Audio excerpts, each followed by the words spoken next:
to deliver Dr. B.C. the Memorial Award lecture. My topic is a little bit different from the earlier two lectures. It is on studies on alkaline fluorophogite and rare earth doped oxyfluorophosphate, oxyfluoride glass ceramics. So as you see here, alkaline fluorophogites, basically I'll be discussing on that potassium fluorophogite, barium and strontium fluorophogite.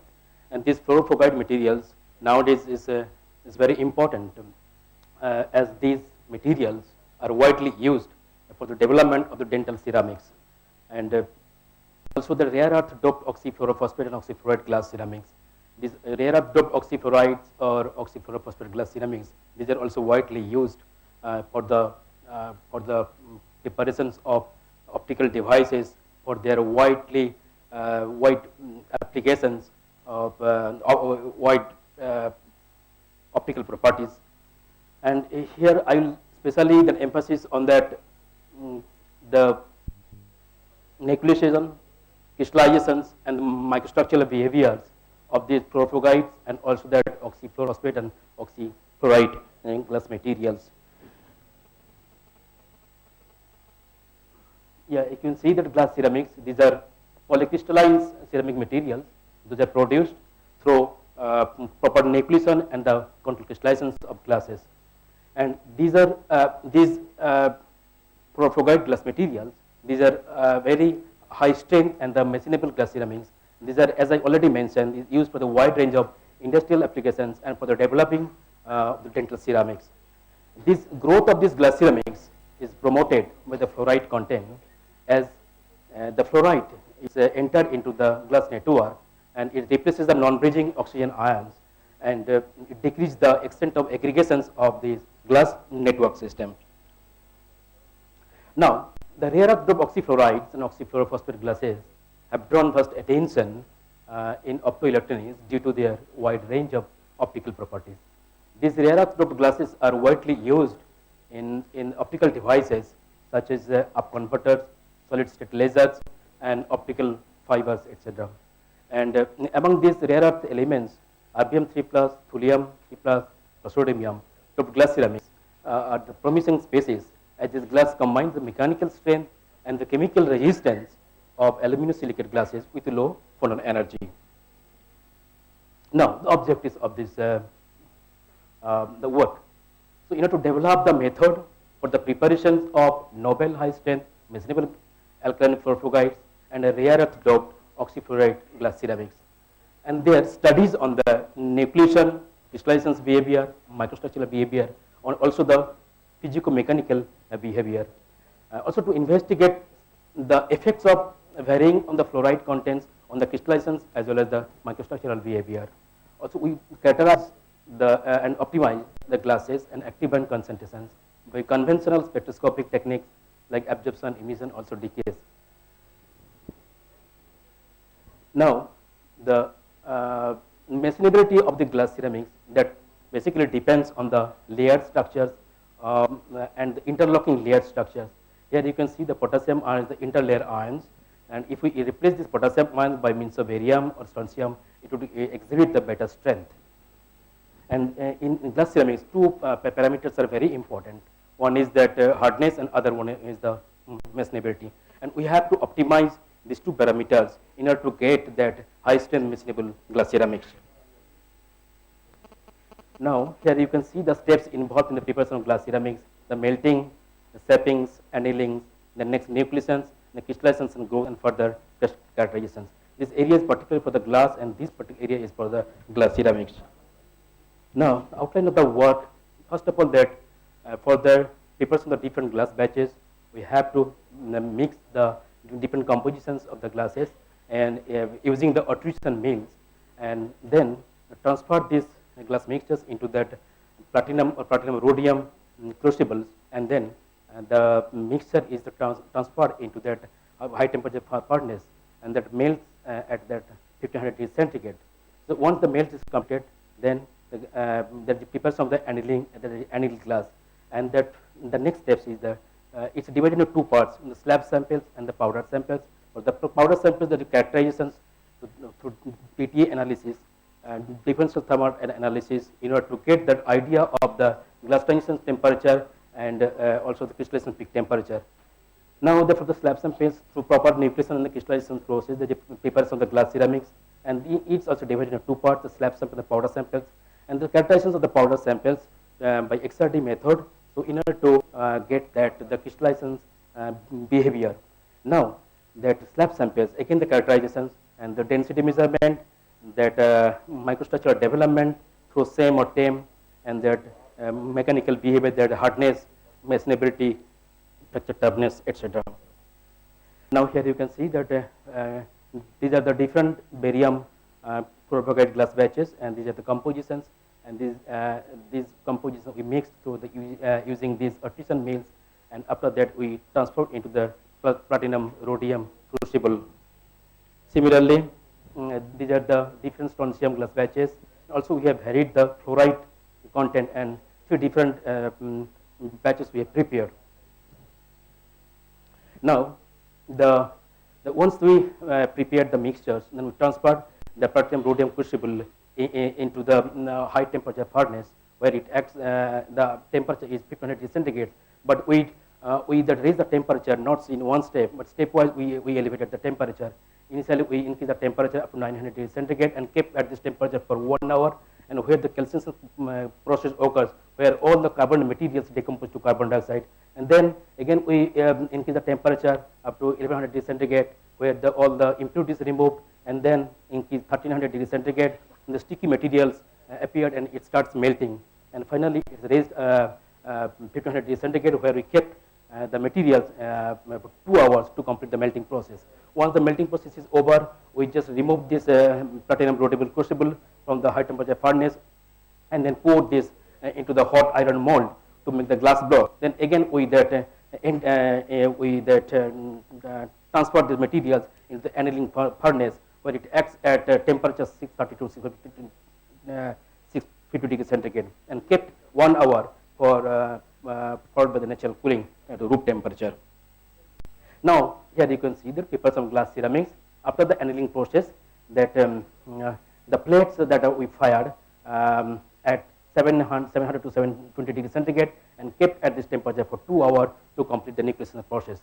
And subsequently we increased, heated for the different crystallization temperatures. Here you can see that 780, 850, 900, 1000 and 1100 degrees, and at every crystallization temperature we kept the materials that for 5 hours. So these are the heat treatment schedules for the preparation of the glass ceramics. Now the characterizations through differential thermal analysis. Here you can see some of the DTA thermogram for the different glass batches. Here the barium 0, barium 0.3, barium 0.5, and at different heat treatment time, and also in the range of temperature, room temperature to 1000 degrees centigrade. Here you can see for that barium 0 and barium 0.5. So there is only one exothermal peak appear, and here the barium 0, this is due to the potassium fluoropropyl crystal phases, and here is due to the barium fluoropropyl. But for the barium 0.3, the two exothermal peaks are appeared. First one is due to the potassium fluoropropyl, and then the next one is for the barium fluoropropyl. Potassium fluoropropyl appears first due to the high ionic mobility of potassium ion due to the smaller cationic size of potassium compared to the barium. Now we just calculated that activation energy using the two equations, one the Kissinger equation, other one the Ozawa equation. Tp is the crystallization peak temperature, and beta is the heating rate, and E is the activation energy. So here the crystallization peak temperatures are mentioned in these two tables for the first crystallization peak temperature and for the second one. And if you can see here, the crystallization peak temperature increases with increasing the heating rate, also with increasing the barium content for the two cases. And the activation energies are calculated from the slope of the Kissinger and the Ozawa plot. A very good straight lines are obtained in both the cases. The activation energies are mentioned here. The Abrahami exponents, and those are calculated using the August-Bennett equations, and that Abrahami exponent, it indicates the nature of crystallizations of the materials. And you see that if n is 2, it indicates that crystallization, surface crystallization dominates, and if it is 3, it implies the two-dimensional crystallization, and if it is 4, it indicates the three-dimensional crystallizations growth of the bulk materials. Now here similarly for the strontium fluorofluoride glass batches, the decay curves. Now when we varied the fluoride for that SR0, that only one external peak appeared, and if we increase the fluoride content, the additional peak appeared, and this additional peak is due to for the magnesium fluoride, and that with increasing the fluoride content from SR0 to SR10, both the crystallization peak temperature and the glass transition temperature both decreases, and that is towards the left. So here for the crystallization peak temperature mentioned, and the activation energy, also the pre-exponential factors. Here the crystallization peak temperature increases with increasing heating rate, but it decreases with increasing the fluoride contents. And the N value indicates that crystallization of the glass ceramics was largely homogeneous and assuming the three-dimensional patterns of the pattern.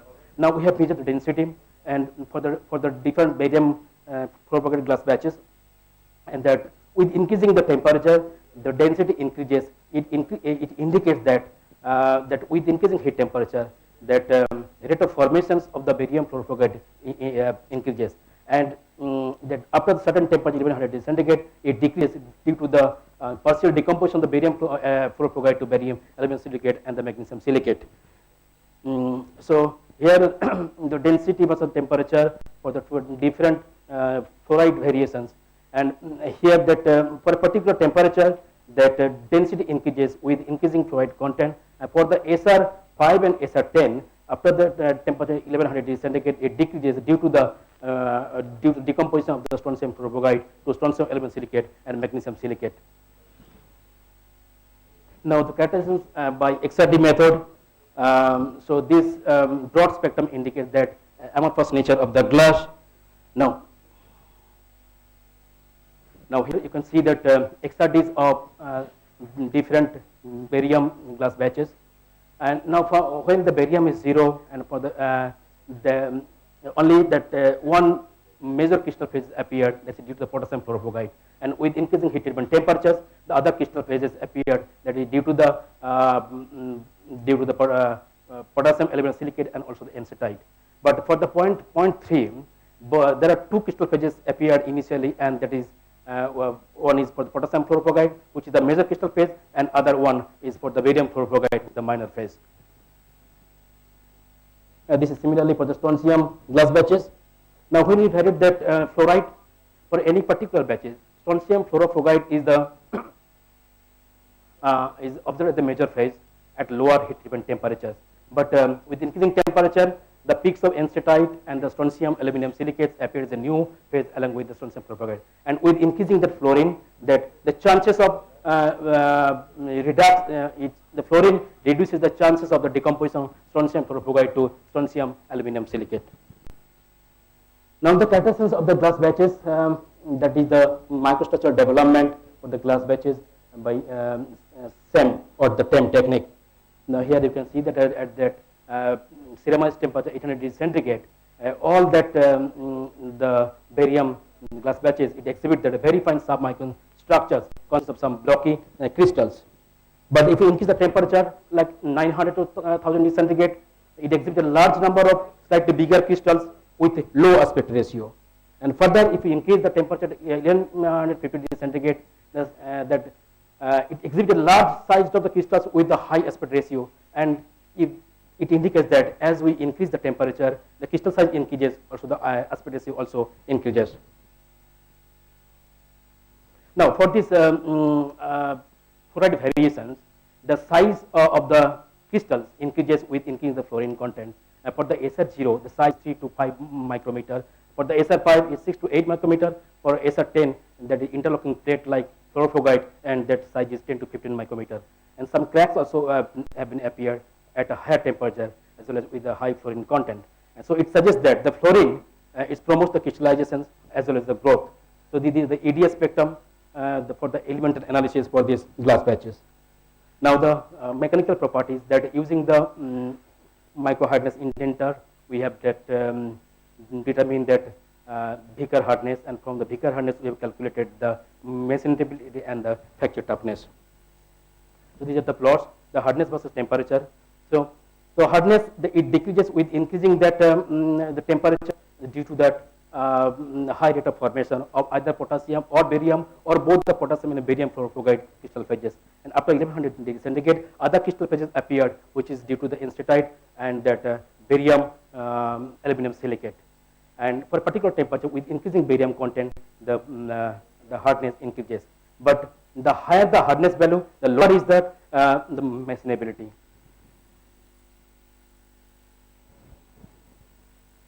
So the fracture toughness versus temperature and the modulus. The higher the hardness, greater is the fracture toughness. It's very similar. And the hardness, machinability, and the fracture toughness, we found to be highly dependent on that, on the formation of the interconnected house of core microstructure.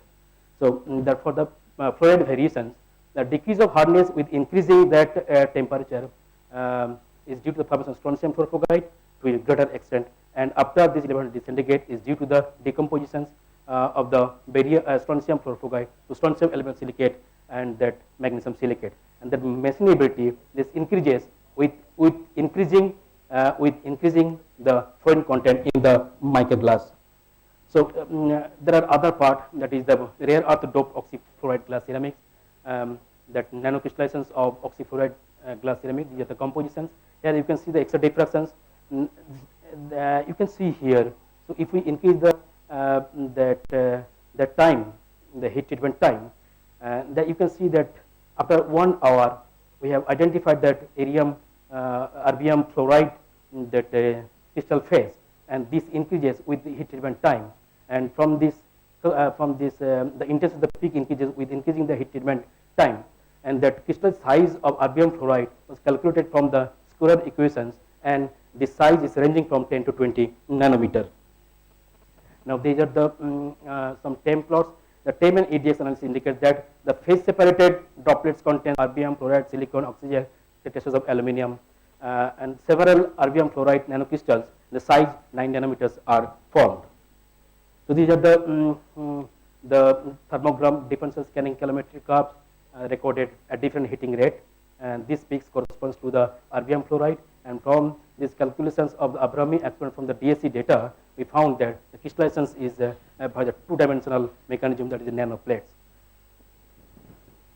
Finally, that thulium plus iron doped oxyfluoride phosphate, we have prepared different kinds of thulium that rare earth doped oxyfluorophosphate, and this is a long chain metaphosphate glass tetraedral unit. And when the fluoride entered in this unit, that POP bonds rupture, and that it will transform into that PO3F.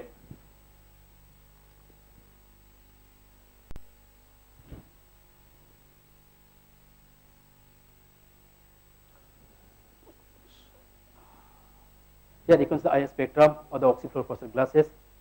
Initially, that the metaphosphate, the 1260 and that's that 875, it indicates that the metaphosphate glass. But with increasing the fluorine percentage, you see metaphosphate is just removing, and that this structure of fluorophosphate glass with increasing the fluoride and the possible function of that aluminum fluoride with further increase of fluoride. These are some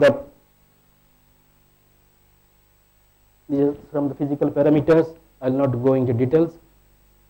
Yeah, you can see that absorption and the emission spectrum of the glasses showing the shifting of this in the peak positions, and the fluorescence spectrum of the glass excited at 463 nanometer. The two emission band, one is that 650 nanometer, another one is the 790 nanometers. Now the conclusions: the machinability and strength can be customized by the judicious substitution of the barium and strontium or the rare earth element, and also by the time of crystallization process. The fluorine here promotes the initial crystallizations and the crystal growth, and it has an effect on the microstructure and mechanical properties. The addition of fluorine into metaphosphate glasses, it destroys the metaphosphate chains, and finally further increase of fluoride concentration leads to the formation of ALFC 3- structural element and fluoroaluminous glass. These materials would not be suitable for the industrial or the dental applications unless they are improved, increasing crystal size and aspect ratio, reduce the hardness. So acknowledgement. So my college, St. Kasim Mission College, Kolkata, and my collaborator, Dr. Amit Malik, and Dr. Anil Kumar Barik, and Professor Arnava Basu Majumdar, University of Calcutta, Dr. Paritosh Kondo, and TQ, University of Calcutta. Thank you all. Okay. Well, This talk is open for questions. Just one or two questions, if any. Yeah.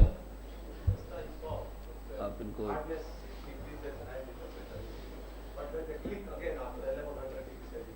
Yes. You know that it indicates that after 1100 centigrade, because the decrease is due to the formation of that barium fluorophrogite, and after 1100 degrees centigrade, there is again the decomposition of the barium fluorophrogite to another crystal phases like barium aluminum silicate and the magnesium silicate. But due to the appearance of the other crystal phases, there is again that increased tendency. After 1100 centigrade, the cracks appear. Yeah, the cracks appear, and also that it indicates in the third, other crystal phases like this barium aluminum silicate and that magnesium silicate.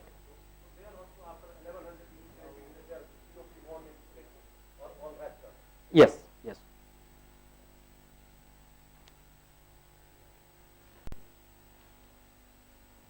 Any other question? No? Well, we should congratulate him for this nice presentation. I'll request the sectional president and Professor Singh sir to present him with a memento and some award.